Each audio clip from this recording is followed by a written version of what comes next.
పేరు గంగాదేవి, నాది నల్గొండపల్లి. నేను టేకులోడు స్కూల్లో చదువుకుంటాను. 2012లో నాకు స్ట్రోక్ వచ్చింది.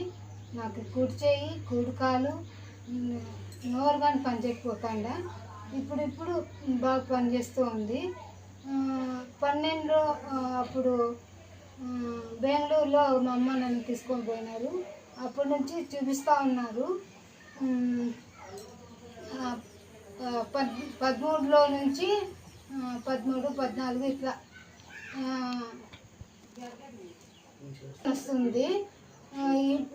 2 రోజుల క్రితము నీకు 55 ఉంది, నీకు నాకు 74 ఉండే అది అంటే ఇదన్నమాట.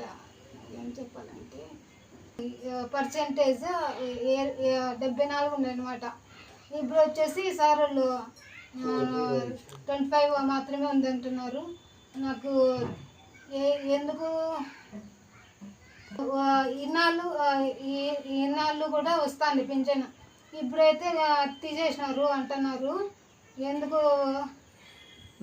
నాకు ఎవరి మీద ఆధారపడాలని లేదు. నేను టీటీసీ ఎగ్జామ్ కూడా రాసినాను. ఎందుకు పింఛన్ తీసేసినారో నాకు అర్థం కావటం లేదు.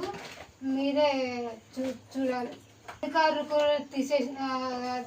కూడా ఎందుకు తీసేసినారో నాకు అర్థం కావడం లేదు. ఏం కావాలి, నాకు న్యాయం కావాలి.